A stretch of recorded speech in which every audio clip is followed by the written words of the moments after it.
미디어 포커스 시간입니다. 민주언론시민연합의 김원경 사무처장 어서 오세요. 안녕하세요. 최근에 청와대가 이전 정부 문건을 여러 차례 지금 발견하고 또 발표하지 않았습니까? 네네. 이걸 두고 여야 공방도 있고 한데 네. 언론들은 어떤 식으로 보도하는지 좀 비교해 보죠. 예, 먼저 전반적인 보도량부터 볼게요. KBS와 MBC 두 공영방송의 침묵이 아주 단연코 눈에 띄는 그런 상황입니다. 침묵? 예, 보도를 안 해요? 보도를 거의 아주 극단적으로 적게 하고 있습니다. 그래요? 예, 최초 문건을 발견했다고 청와대가 공개한 시점이 14일이었는데요.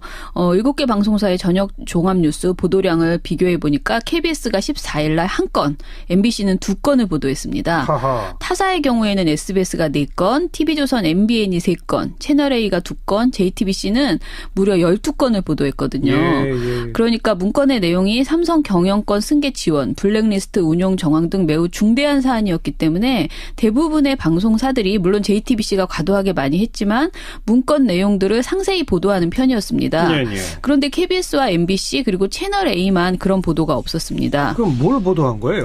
그거는 좀 뒤에서 얘기를 하고요. 예. 특히 KBS의 경우에 완전히 단순 전달한 스트레이트성 보도 한 건만 내고 한 건이니까 당연히 후속 보도가 없었고요. MBC는 청와대가 이러이러한 문건을 공개했다. 그렇죠. 예. 그리고 MBC는 그나마 삼성 경영권 승계 지원 관련된 내용을 한 건을 보도했지만 박근혜 재판과의 연관성을 조명하고 그러니까 추가하면서 박근혜 재판과의 연관성을 조명을 했습니다. 예. 그런데 이런 상황은 정무수석실, 국가안보실 등 그 청와대 곳곳에서 추가적으로 문건이 쏟아진 18일에도 반복해서 나타났습니다. 그래요? 이때는 세월호 특조위 무력화 지시가 담겨 있다는 사실을 JTBC가 단독 보도하면서 주목을 받았는데요.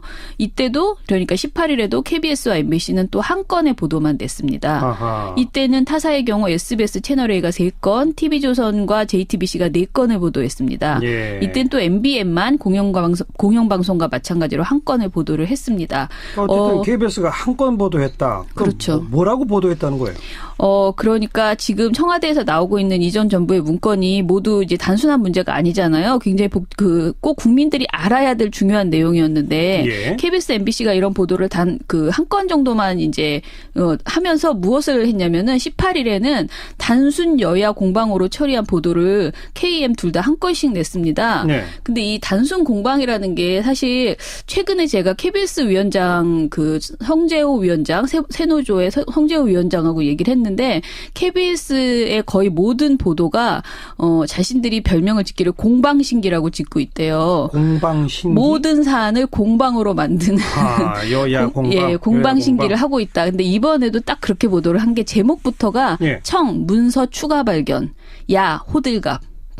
무슨 내용인지 그대로. 아시겠죠? 예, MBC는 같은 날 청 검색대 철거 공개. 야 문서 호들갑이라는 제목이었습니다. KBS, MBC 둘 다 야 호들갑은 똑같네요. 그렇죠. 그러니까 이번 사태를 호들갑으로 해서 제목마저 약속한 것처럼 비슷하게 했습니다. 예. 이렇게 양사 모두 공방 처리를 하면서 특히 KBS, MBC를 보면 이런 태도가요. 지난 10월에 태블릿 PC 보도 때와 너무나 유사합니다. 그러네요. 예, 그때도 두 공영방송은 철저히 침묵했고요. 오히려 태블릿 PC가 조작되었을 가능성을 조명을 하면서 그랬죠. 공방으로 처리를 했습니다. 예. 또 KBS의 경우에는 일선 기자들이 최순실 특별 취재팀 구성을 요구하자 보도국장 등 보도 책임자들이 이렇게 말한 적이 있습니다. 최순실이 대통령 측근이야? 측근이 맞나? 뭐가 맞다는 거지? 알려져 있다는데 어떻게 측근이라고 장담할 수 있나? 이런 식으로 말을 하면서 아하. 그 보도 책임자들이 취재하기를 거부한 적이 있습니다. 네. 그런데 결국은 KBS, MBC 모두 그때 당시에 특별 취재팀을 구성을 했죠. 그러나 별다른 성과를 내지 못한 채 한 달 만에 해체되기도 예. 했습니다. 예. 그리고 탄핵을 거쳐서 대선을 치르고 새 정부가 출범한 오늘에 와서도 또 똑같은 행태를 그렇죠. 보여주고 또 있다. 공방신기를 보여주면서 또는 아주 적게 예. 아주 기본적인 내용만 보도하고 있는 거죠. 보도를 좀 많이 한 다른 방송사에서는 문제는 없어요? JTBC는 좋은 내용들을 이제 단독으로 많이 했는데요. 예. 문제는 TV조선과 채널A가 지나치게 자유한국당의 입장을 그대로 전하는 보도를 내놨습니다. 보도 건수는 많은데 자유한국당 목소리를 전하는 게 많다. 예, 그렇죠. 특히 18일에 TV조선이 4건, 채널A가 3건을 보도했다고 말씀드렸는데 문건 추가 공개를 전달한 한 건을 제외하고는 나머지 보도가 전부 문건을 공개한 현 청와대의 뭔가 뭔가 정치적 의도가 있다거나 공개가 위법하다는 주장으로 채워졌습니다. 하하. 대표적으로 TV조선의 판포커스라는 게 있는데요. 예. 이날 제목이 청와대 캐비닛 미스터리였습니다. 18일 보도인데 이 보도에서 이렇게 말합니다. 커다란 캐비닛이 있는데 왜 아무도 열어볼 생각을 안 했을까? 전 민정수석실 사정팀 관계자는 해당 문건이 사정팀에서 갖고 있을 만한 내용도 아니고 본 적도 없다고 했다.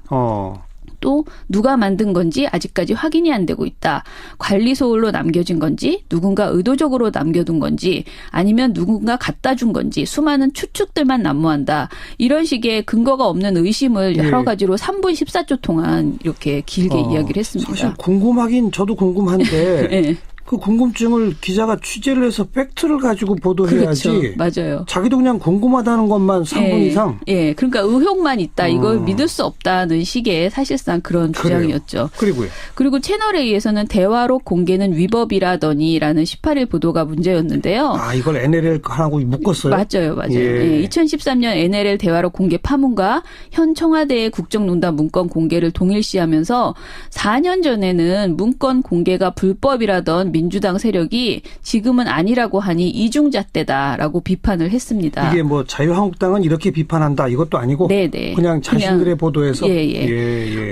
그러나 이제 두 사건이 같은 사안이라고 보기 굉장히 어렵죠.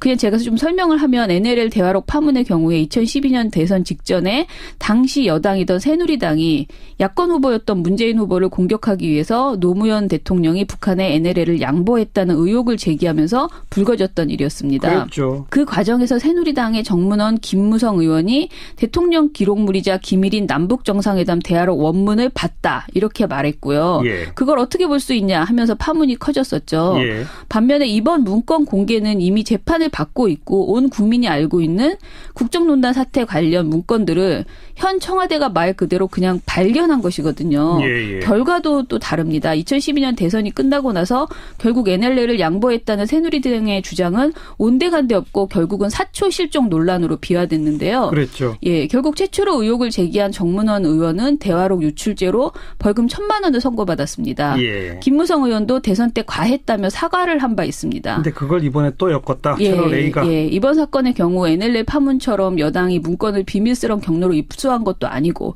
청와대가 이전 청와대에 붕 떠버린 물건을 발견했던 것이기 때문에 이렇게 논란을 하는 것 자체가 무리다 이렇게 보입니다. 이전 정부의 청와대 자료 관리의 소홀, 문제점 그런 걸 지적하는 보도도 전혀 없어요. 네, 그런 보도도. 원래 원초적으로 그게 문제고 네. 그다음 이제 이번 것이 공개 대상이냐 아니냐에 대해서는 시각에 따라 이런저런 그렇죠. 논의가 있을 네네. 수 있으나 네. 이 좀 심하군요. 예. NLL하고 바로 묶어버리는 거는. 자, 그건 그렇고 TV조선에서 기자들이 항의 성명을 냈다는데 그건 또 왜 그렇게 됐습니까? 예, 이건 굉장히 화제가 됐는데요. TV조선이 7월 3일부터 개편을 거쳐서 뉴스 구성을 바꿨습니다. 대표적으로 변화된 지점이 방송 시간을 바꿨고요. 9시로. 예. 그리고 전원책 변호사를 메인 뉴스 앵커로 전격 영입했습니다. 맞아요. 그 화제가 됐죠. 네. TV조선 기자로 입사한 것으로 처리됐고 곧바로 앵커직에 앉으면서 사실은 처음부터 이런저런 말이 나왔습니다. 예. 그런데 이게 결국 한 열흘 만에 기자들의 항의로 터져 나왔다 이렇게 볼 수 있는데요. 어허. 결정적인 계기는 전원책 앵커의 일방적인 논조였습니다. 그 전원책 앵커가 3일 앵커석에 앉으면서 오프닝과 클로징 멘트를 당연히 전담하고 있는데요. 예. 13일 오프닝 멘트가 문제였는데 제가 전 앵커 멘트를 다 읽어드려 보겠습니다. 네. 어제 정유라가 왜 갑자기 마음을 바꿔 이재용 부회장 재판에 출석했느냐는 겁니다. 특검은 본인 뜻에 따른 것이라고 합니다. 네. 하지만 새벽 5시에 비밀 작전하듯 승합차에 태워 데려온 것부터 석연치 않은 게 한두 가지가 아닙니다. 사회부 기자들에게 검찰과 정시간에 뭔가 거래가 있는 것 아니냐, 취재 좀 잘 해달라고 부탁했는데 아직 진실을 밝혀내지 못하고 있습니다. 예. 분명한 것은 특검이 지금 바짝 긴장하고 있다는 사실입니다. 이재용 부회장의 뇌물 공여가 무죄가 되면 박 전 대통령의 뇌물수수도 무죄가 됩니다. 이렇게 말을 했습니다. 전원책 앵커가 기자들을 노골적으로 본인의 그 앵커 멘트로 기자들을 비판을 했잖아요. 아쉽다. 취재 이렇게. 잘 해달랐는데 아직 예. 못 밝혀냈다. 내가 취재 좀 잘해달라고 부탁했는데 아직도 진실을 밝혀내지 예. 못하고 있다. 예. 이렇게 얘기를 했죠. 예. 그랬더니 TV조선 기자 80여 명이 함께 항의 성명을 냈습니다. 뭐라고요? 전 앵커가 주장한 정유라 새벽 5시 이송, 특검의 긴장, 박 전 대통령의 뇌물수수 무죄 가능성 등의 내용이 팩트 없이 일방의 자신의 주장을 담은 내용이다라고 그러니까요. 지적을 했고요. 예. 취재 기자들은 위와 같은 내용을 보고한 바 없다.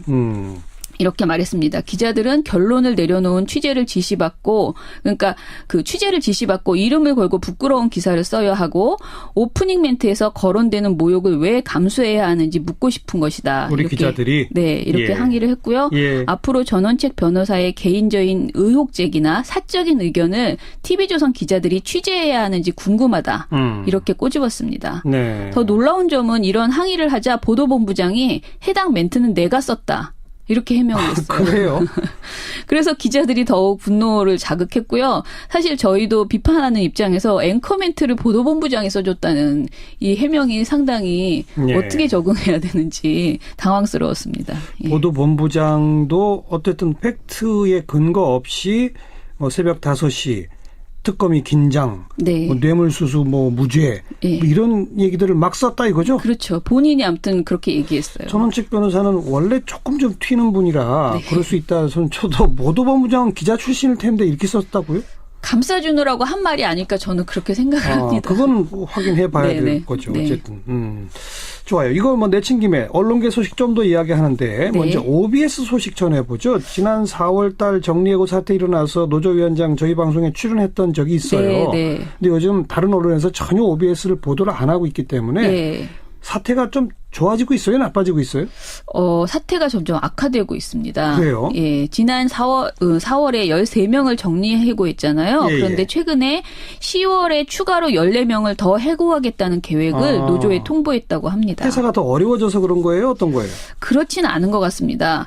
지난 18일 화요일에 저희 민원연과 참여연대, 언론연대 등에서 전국 언론노조와 OBS 지부 등 13개 단체가 함께한 기자회견이 있었습니다. 예. 그런데 기자회견 제목이 OBS 경영위기 과장 및 폐업, 협박, 반박과 방송사유와 고발 기자회견이었습니다. 예. 초점은 경영위기 과장이라는 것인데요. 이렇게 많은 단체들이 OBS 문제로 공동 기자회견을 연 이유가 OBS 문제가 사실은 사회적으로 큰 파급력을 가지고 있다고 보기 때문입니다. 예. 경영위기를 의도적으로 과장해서 노동자를 정리해고하고 대주주가 직접 나서서 폐업을 운운하면서 직원들을 협박하고 있는 행태가 대단히 잘못됐다. 그리고 현재의 시대 정신과도 부합하지 않는다. 이렇게 보고 있습니다. 그렇죠. 경영위기를 의도적으로 과장했다? 근거가 있습니까?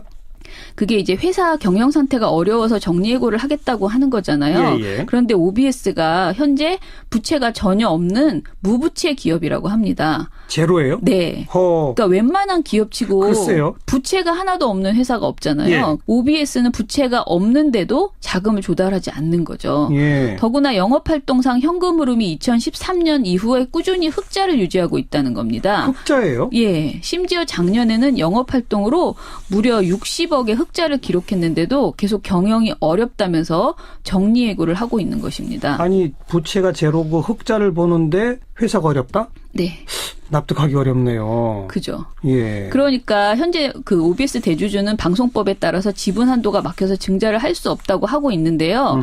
경영진들은 회사의 재무 상태나 경영 상황이 안 좋아서 제1금융권에서도 돈을 빌릴 수 없다고 주장합니다. 그런데 참여연대 김경률 경제금융센터 실행위원, 이분은 공인회계 사시거든요. 예. 이분 말씀이 무부채 기업에 그것도 자금력이 상당히 있는 건실한 대주주가 지급 보증을 서기만 하면 돈을 안 빌려줄 은행이 없다. 이렇게 반박을 했습니다. 당연히 그렇죠. 예, 사측이 정리해고를 위해서 경영 위기를 과장하고 있다는 것인데요. 예. 실제로 이날 2016년도의 재무상태표와 손익계산서를 분석을 했는데요. OBS의 유동 비율은 219.54%로 유동부채보다 유동자산이 2배 이상 높은 그런 상황이라고 합니다. 부채가 제로니까 당연히 그렇겠죠. 예. OBS의 잘못 상태가 전반적으로 건전하다 이렇게 볼 수 있고요.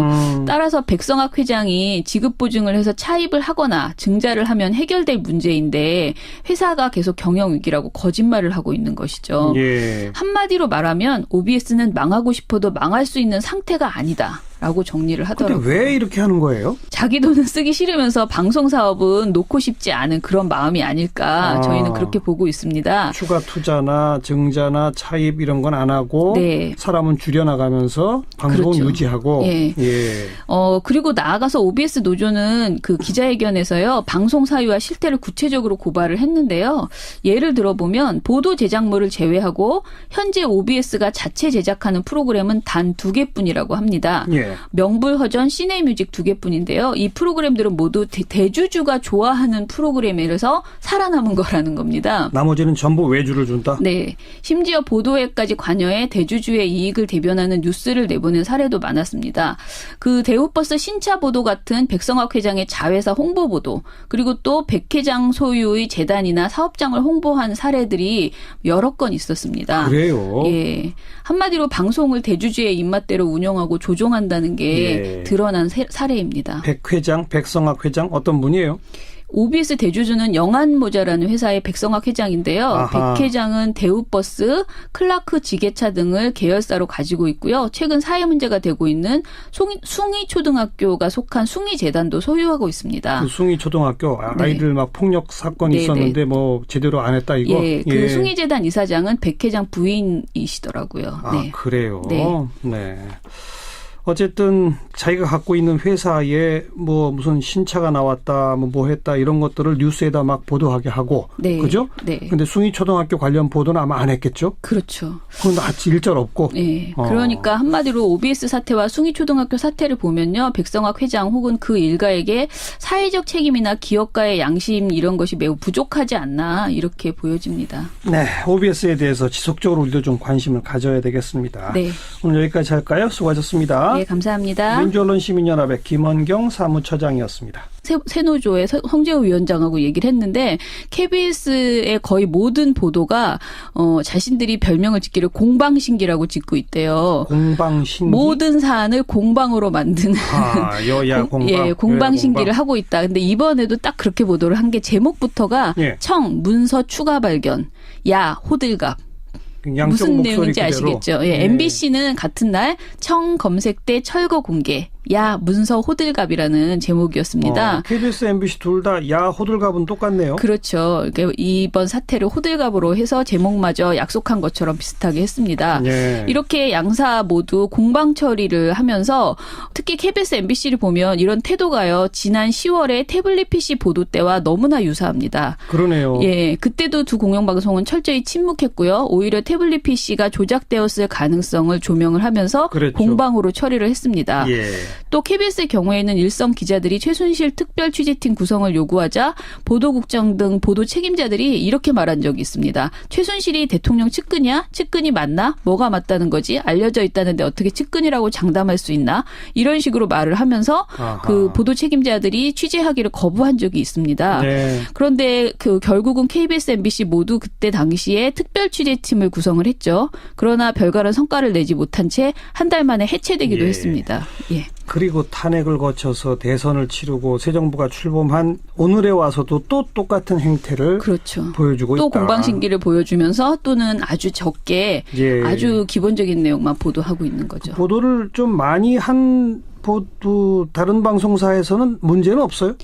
JTBC는 좋은 내용들을 이제 단독으로 많이 했는데요. 예. 문제는 TV조선과 채널A가 지나치게 자유한국당의 입장을 그대로 전하는 보도를 내놨습니다. 보도 건수는 많은데 자유한국당 목소리를 전하는 게 많다. 예, 그렇죠. 특히 18일에 TV조선이 4건, 채널A가 3건을 보도했다고 말씀드렸는데 문건 추가 공개를 전달한 한 건을 제외하고는 나머지 보도가 전부 문건을 공개한 현 청와대의 뭔가 뭔가 정치적 의도가 있다거나 공개가 위법하다는 주장으로 채워졌습니다. 하하. 대표적으로 TV조선의 판포커스라는 게 있는데요. 예. 이날 제목이 청와대 캐비닛 미스터리였습니다. 18일 보도인데 이 보도에서 이렇게 말합니다. 커다란 캐비닛이 있는데 왜 아무도 열어볼 생각을 안 했을까? 전 민정수석실 사정팀 관계자는 해당 문건이 사정팀에서 갖고 있을 만한 내용도 아니고 본 적도 없다고 했다. 또 누가 만든 건지 아직까지 확인이 안 되고 있다. 관리소홀로 남겨진 건지 누군가 의도적으로 남겨둔 건지 아니면 누군가 갖다 준 건지 수많은 추측들만 난무한다. 이런 식의 근거가 없는 의심을 여러 가지로 3분 14초 동안 이렇게 길게 이야기를 했습니다. 사실 궁금하긴 저도 궁금한데 네. 그 궁금증을 기자가 취재를 해서 팩트를 가지고 보도해야지. 그렇죠. 맞아요. 자기도 그냥 궁금하다는 것만 3분 이상. 예, 그러니까 의혹만 있다. 이걸 믿을 수 없다는 식의 사실상 그런 주장이었죠. 그리고요. 그리고 채널A에서는 대화록 공개는 위법이라더니라는 18일 보도가 문제였는데요. 아, 이걸 NLL하고 묶었어요? 맞아요. 예. 2013년 NLL 대화록 공개 파문과 현 청와대의 국정농단 문건 공개를 동일시하면서 4년 전에는 문건 공개가 불법이라던 민주당 세력이 지금은 아니라고 하니 이중잣대다라고 비판을 했습니다. 이게 뭐 자유한국당은 이렇게 비판한다 이것도 아니고 네네. 그냥 자신들의 보도에서 예. 그러나 이제 두 사건이 같은 사안이라고 보기 굉장히 어렵죠. 그냥 제가 좀 설명을 하면 NLL 대화록 파문의 경우에 2012년 대선 직전에 당시 여당이던 새누리당이 야권 후보였던 문재인 후보를 공격하기 위해서 노무현 대통령이 북한에 NLL을 양보했다는 의혹을 제기하면서 불거졌던 일이었습니다.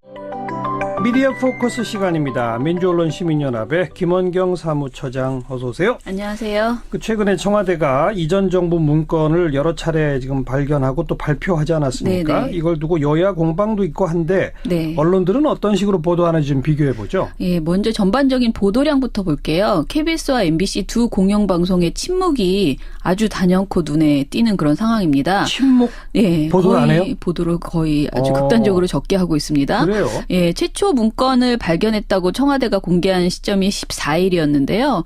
7개 방송사의 저녁 종합뉴스 보도량을 비교해 보니까 KBS가 14일 날 1건, MBC는 2건을 보도했습니다. 하하. 타사의 경우에는 SBS가 4건, TV조선 MBN이 3건, 채널A가 2건, JTBC는 무려 12건을 보도했거든요. 예. 그러니까 문건의 내용이 삼성 경영권 승계 지원, 블랙리스트 운용 정황 등 매우 중대한 사안이었기 때문에 대부분의 방송사들이 물론 JTBC가 과도하게 많이 했지만 문건 내용들을 상세히 보도하는 편이었습니다. 예.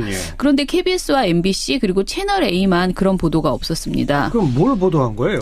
그거는 좀 뒤에서 얘기를 하고요. 예. 특히 KBS의 경우에 완전히 단순 전달한 스트레이트성 보도 한 건만 내고 한 건이니까 당연히 후속 보도가 없었고요. MBC는 청와대가 이러이러한 문건을 공개했다. 그렇죠. 예. 그리고 MBC는 그나마 삼성 경영권 승계 지원 관련된 내용을 한 건을 보도했지만 박근혜 재판과의 연관성을 조명하고 그러니까 추가하면서 박근혜 재판과의 연관성을 조명을 했습니다. 예. 그런데 이런 상황은 정무수석실, 국가안보실 등 그 청와대 곳곳에서 추가적으로 문건이 쏟아진 18일에도 반복해서 나타났습니다. 그래요? 이때는 세월호 특조위 무력화 지시가 담겨 있다는 사실을 JTBC가 단독 보도하면서 주목을 받았는데요. 이때도 그러니까 18일에도 KBS와 MBC는 또 한 건의 보도만 냈습니다. 아하. 이때는 타사의 경우 SBS 채널A가 3건, TV조선과 JTBC가 4건을 보도했습니다. 예. 이때는 또 MBN만 공영방송과 마찬가지로 한 건을 보도를 했습니다. 어쨌든 KBS가 한 건 보도했다. 그렇죠. 뭐라고 보도했다는 거예요? 그러니까 지금 청와대에서 나오고 있는 이전 정부의 문건이 모두 이제 단순한 문제가 아니잖아요. 굉장히 꼭 국민들이 알아야 될 중요한 내용이었는데 예. KBS, MBC가 이런 보도를 단 한 건 정도만 이제 하면서 무엇을 했냐면은 18일에는 단순 여야 공방으로 처리한 보도를 KM 둘 다 한 건씩 냈습니다. 네. 근데 이 단순 공방이라는 게 사실 최근에 제가 KBS 위원장 그 성재호 위원장